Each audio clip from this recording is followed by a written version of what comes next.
tajuk bahasa Jawa.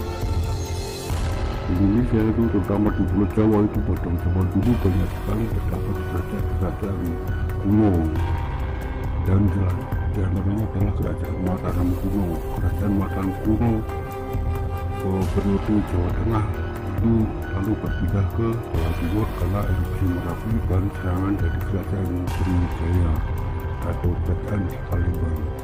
Jadi kerajaan saling berperang biasa, dan hal itu juga lebih cenderung ada kasus karena masalah kekuasaan dan dinasti. Lalu kerajaan Mataram kuno periode Jawa Tengah itu berpusat di berpindah-pindah lokasi, dan terakhir adalah di wilayah sekitar lingkar Gunung Mataram, itu lingkaran daerah sekitar Gunung Merapi. Gunung Merapi disebut seperti dalam kosmologi umat Hindu kan alam semesta berpusat di Gunung Meru. Gunung Merapi atau Meru Api itu difilosofikan sebagai Gunung Meru, makanya desa-desa banyak atau Walua pada zaman dulu menghadap ke arah Gunung Merapi. Di antaranya adalah di wilayah Magelang banyak ditemukan bangunan candi yang tertua itu sesuai dengan prasasti Canggal itu ditemukan di Candi Gunung Mungkin yang ada di Kecamatan Salam. Lalu ada Candi Borobudur yang merupakan jati Buddha. Candi Mungkin tadi adalah Candi Hindu atau Candi Siwa. Lalu Candi Borobudur adalah Candi Buddha. Nah, dalam hal ini kita akan membahas masalah wilayah di sekitar timur laut dari Candi Borobudur. Di situ ditemukan prasasti hingga bertulis yang menyebutkan merupakan wilayah Hitam Mungku dan berada di daerah perbatasan yang diberikan nama Mungkal. Nah, dalam hal ini adalah Kecamatan Mungkit. Kecamatan Mungkit pada masa itu abad 8 didirikan pada 19 Februari 1881 dan difungsikan sebagai Walua berpola candi bercandi Hindu. Dan untuk itu kita akan membahas masalah kenapa dibikin candi bercandi Hindu. Itu merupakan sebagai taktik atau menghindari pajak, makanya di daerah yang terbebas dari pajak itu rata-rata berfungsi sebagai komplek candi, maka digelar sima, diberi gelar sima. Dan bangunan candi itu dibangun di lokasi yang sangat terpilih, semisal itu ada bukit dan sungai dan banyak mata air. Nah, di Kecamatan Mungkit, tepatnya di wilayah Desa Bertawang itu bertopografi bukit dengan lembah-lembah di sebelah barat, selatan, dan utara.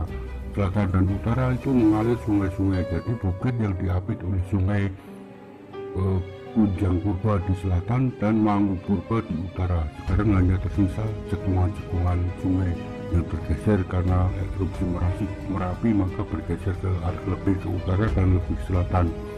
Dan di sebelah barat mengalir Sungai Elo. Sungai Elo merupakan sungai yang dulunya itu banyak pohon elo, makanya diberi nama pohon elo. Sedangkan di sebelah timur itu mengalir Sungai Pabilan Purba yang kini lebih dikenal sebagai Legok Singil.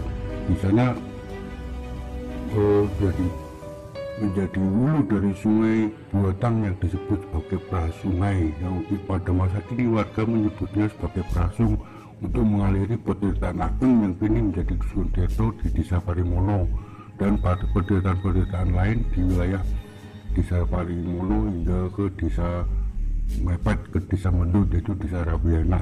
Dan sekali lagi sungai-sungai buatan itu rata-rata dibangun sebagai sebuah kemajuan kebudayaan pada zaman dulu, karena di tepi timur bukit Desa Bertawang kan juga ada mata air karena di atas bukit, makanya candi yang ada di sana diberi aliran penceritaan, diberi air, dialiri dari sungai mata air Mungkal yang ada di Desa Mungkit.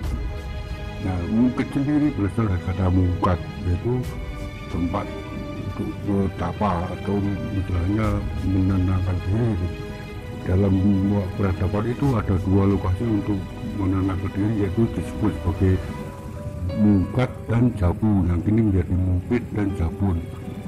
Lalu Wanua menghadap ke arah timur. Seperti halnya di sebelah barat Wanua Sumitamiku atau kecamatan Mungkit, itu ada kecamatan Mojawida. Di sana juga ada Mungkit dan Jabunan, dan juga ada Santan.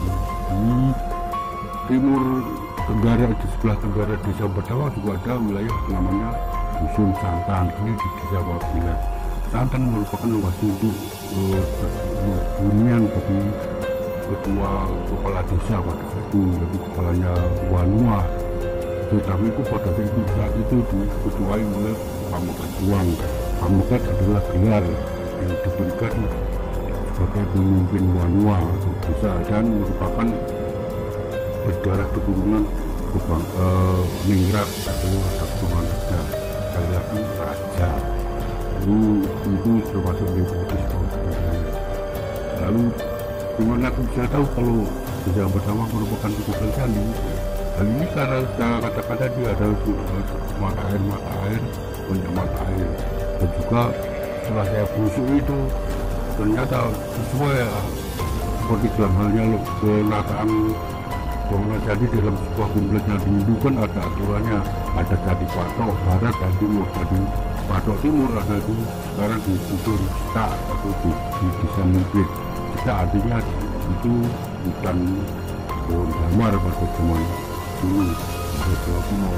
Lalu patok barat ini menjadi kuburan Gatak di tepi Sungai Ilu, dan itu di wilayah desa Bumirjo pada masa kini. Nah, di desa Batawa itu banyak diketemukan bangunan puing-puing batuan candi yang lokasinya sesuai dengan penataan sebuah kompleks candi Hindu, yaitu Candi Sudut, lalu Candi Trimurti atau Dewa-Dewa Trimurti, lalu Candi Perwaranya, lalu Candi Pasangan atau istri Dewa-Dewa Trimurti itu, dan Candi Wahana atau kendaraannya, yaitu Candi Garuda, Candi Nandi atau sapi kendaraannya Dewi Durga, dan Angsa atau kendaraannya Dewi Saraswati. Nah, setelah itu ada candi sudut-sudut lainnya, itu rata-rata ada di lokasi yang sesuai, yaitu di sudut-sudut desa. Ada yang pada masa kini ada di wilayah desa lain. Yang cuma satu, yaitu di Kalangan Dawet, itu masuk daerah Blondo. Yang lainnya ada di wilayah desa Batawa.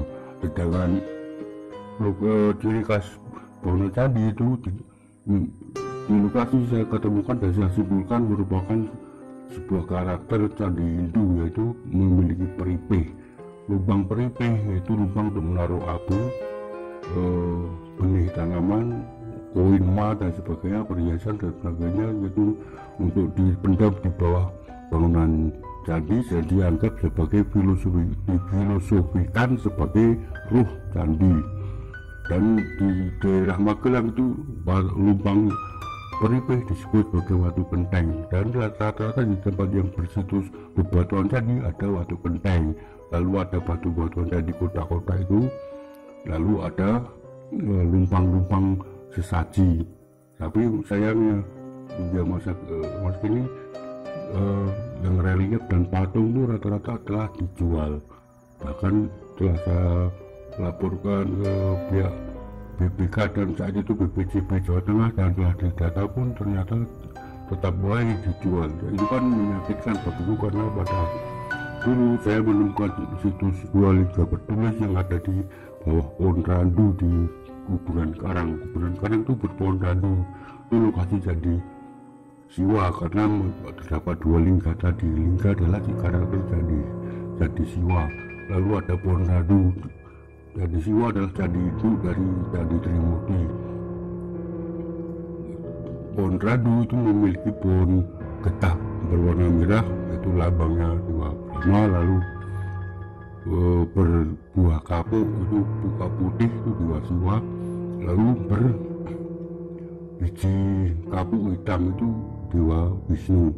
Nah, itu adalah filosofi dari warna Dewa-Dewa Trimurti tadi.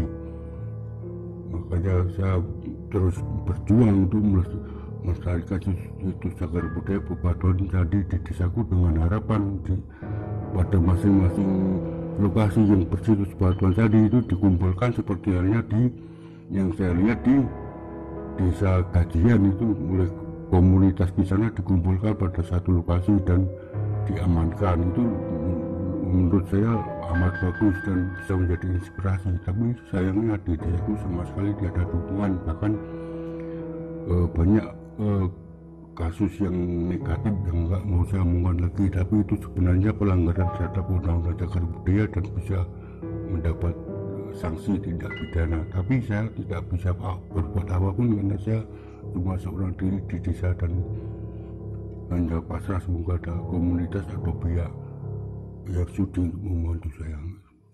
Salam budaya.